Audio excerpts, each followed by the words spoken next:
Okay, so like, have you ever found yourself stuck? Like, really stuck trying to make a decision? And it's not even like a big life-changing thing, it's something totally small. Oh, absolutely. Like, should I get that extra shot of espresso? Will I regret it later? You know those moments. Totally.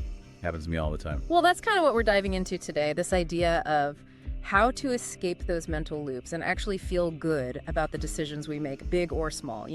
No more decision fatigue, just clear skies and like just feeling confident moving forward. And what's so interesting about the guide we're looking at today is it starts by addressing this idea that's often ingrained in us, that there's always one right decision. Oh, yeah. And that can be really paralyzing. It's so true. Like, I was just trying to figure out what to watch on which streaming service, and honestly, they all had something decent. So this whole idea, like the guide calls it out, that there even I asks a right answer, it's kind of freeing to let that go. It is incredibly freeing. In fact, the source really stresses that most of our decisions, especially those everyday ones, aren't even about finding that one right answer.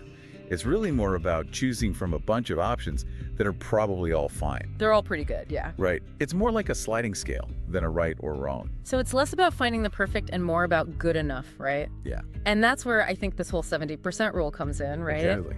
This guide we're talking about, it basically says if a choice feels about 70% right, go for it.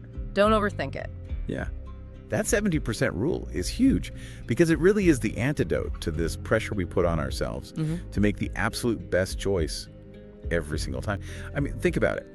How many times have you literally agonized over a decision and then later it just didn't even matter? Oh, constantly. Like what I'm wearing, I'm going to spend way too long staring at my closet when I could just be like, okay, this feels kind of good. Moving on. That's it. That's that 70% rule. And it just allows you to loosen that grip of always needing to know for sure because you never really can. You can't. It's like trying to chase a unicorn, right? And speaking of elusive things, this guide also talks about intuition. Yes, that gut feeling. Right, that inner voice. Right. Is it a magical compass or what is going on there? That's right. It's often portrayed as this sort of magical guide. But the source we are looking at takes a more nuanced approach to intuition, which is really important. It's true. It's like that friend who sometimes gives amazing advice and you're like, yes, you get me. And then other times you're like, why did I listen to you? This is a disaster. Yeah. So how do we know when to trust that gut feeling and when to maybe be like, okay, let's think about this a little more? Well, it's all about context. Okay. For those really small, quick decisions like what to have for lunch or which route to take to work, our gut feeling can be a really helpful shortcut. So I don't have to overanalyze my lunch order. Right. No need to map out every single route to work. But when it comes to those big life choices, career changes, relationships, investments, that's really where it's crucial to balance that initial gut feeling with a little bit more, careful thought, gathering more information.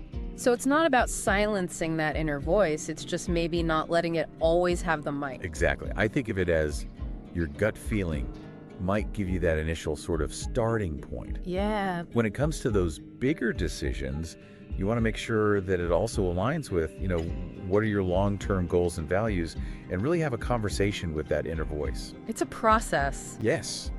Don't just blindly follow. It's like, all right, inner voice, what are we thinking? Let's bring in some backup here. But I think, even when we do try to think things through, sometimes we just get stuck. Like our brains just hit the snooze button on making a decision. Oh, for sure. And especially when we're talking about bigger decisions. Yeah. The ones that feel like they really have an impact. Huge impact. It can be really daunting. And that's where the what ifs come in, right? So many what ifs. Yeah. It's like a mountain of what ifs. It is.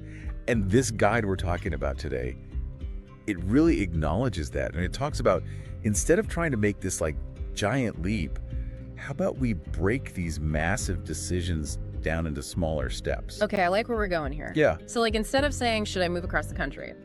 Ask yourself, well, would I even like the weather there? Yes, exactly. Can I see myself building a life there? Yeah. Something like that. So instead of this big, huge question, you've got these smaller, more concrete things to think about. It feels more manageable that way. Exactly.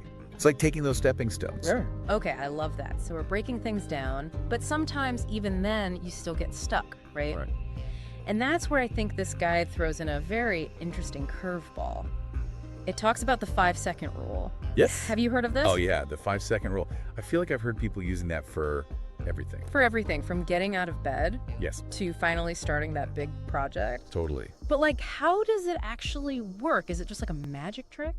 Well, I don't know about magic, but it really does tap into something kind of powerful in our brains. Oh. Because essentially, our brains, they love comfort. Of course. They are wired for it, and they want to avoid discomfort, which means when we hesitate, Yeah. when we overthink, when we delay, it's often our brain trying to, like, protect us. Stay on the couch. Exactly. Don't do the scary thing. Yeah. But with the 5-second rule, it's so simple. And what it does is it's sort of like you're short-circuiting that overthinking cycle. So it's like before your brain can even catch up, Exactly. you're already doing the thing. You're doing it and you're breaking free. I love that this guide is all about action. Like, stop overthinking, just do. Yes, and it actually takes it a step further than just the 5-second rule. It talks about this idea that often action brings clarity. Oh, 100%. Oh, right. I have been stuck, not knowing where to go, what to do, and it's not until you actually take that first step that things even start to become clear. Exactly. It's like we can think and analyze and hypothesize all day long, but until we actually dip our toes in, Get in the water. yes, we won't really know. It's like, you gotta get out of your head, right? You can't figure it all out in there. You can't. But speaking of things we carry around in our heads, one thing this guide talks about is regret Ooh, yeah. and how to reframe that. That's a big one. Because that feeling, it can be such a drag. It can be really heavy. All those what ifs and shoulda, coulda, wouldas. Yes, all that baggage. Yeah. But what if we could actually use that?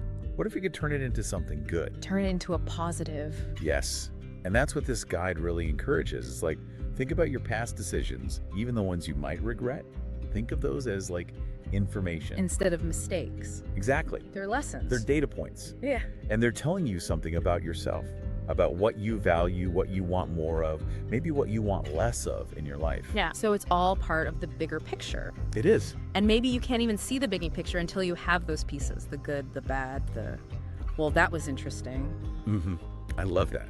That's Yeah. such a good way to put it. It's like all those twists and turns, even if at the time they felt like a wrong turn, Yeah, they brought you to where you are now. exactly. And they gave you wisdom and resilience. It's like instead of saying, ugh, I so regret that, it's like, okay, that taught me this, and now I can use that moving forward. Exactly.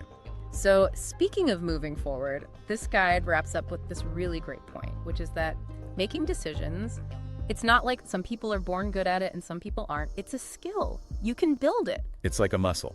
Yes. The more you use it, the stronger it gets. Exactly. And you don't have to start with these monumental life decisions to practice. Start small. Yeah, just be more intentional about those little everyday choices. Totally. Order something different at your favorite restaurant.